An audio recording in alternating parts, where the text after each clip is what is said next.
We begin the top of the broadcast. We have some breaking news that we are getting. This is about the Jafara Express train that was taken into the BLA custody and people were held as hostages. Now, as per a CNN News 18 exclusive, we are now learning that the Baloch Liberation Army has put out a statement refuting the claims that have been made by Pakistan Inter-Services Public Relation or ISPR, where they had said that the operation is ended.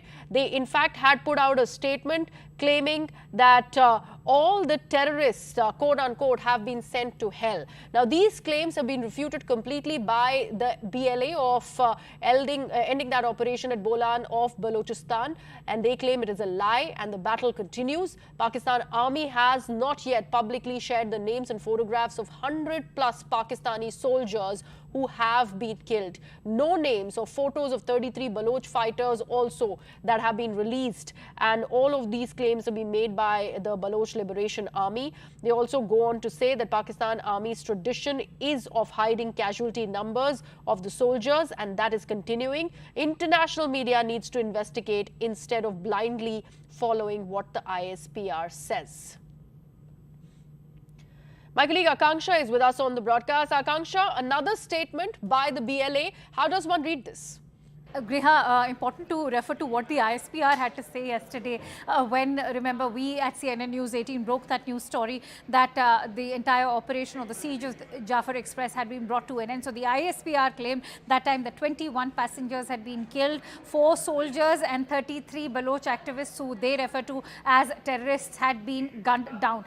But important to highlight that on the contrary, the BLA has been claiming that they have killed over 30 security personnel of the Pakistan Army, which also includes the ISI members as well as ATF. But having said that, this is what now is coming out in the BLA statement, where they are demanding evidence for the Pakistan Army and the government there in Islamabad to prove what they are saying is true or not, and that they are questioning the fact why aren't the names of all of those Baloch insurgents have been released so far, the names of the soldiers who have been slain released so far. They're saying that the Pakistan Army is currently making false claims and that they are threatened by the level that this entire Baloch insurgency is now reaching. Remember, this entire train siege of Jafara Express has brought the entire Pakistan Army to its knees. Never in the history of this entire Baloch insurgency has such a massive operation been conducted, where they blow up a part of a train enough to bring it to a screeching halt, not even derail it.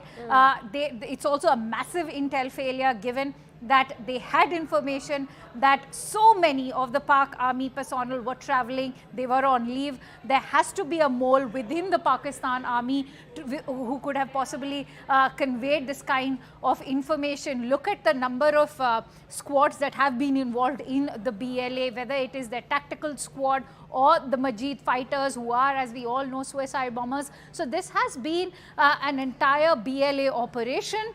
The Pakistan government is now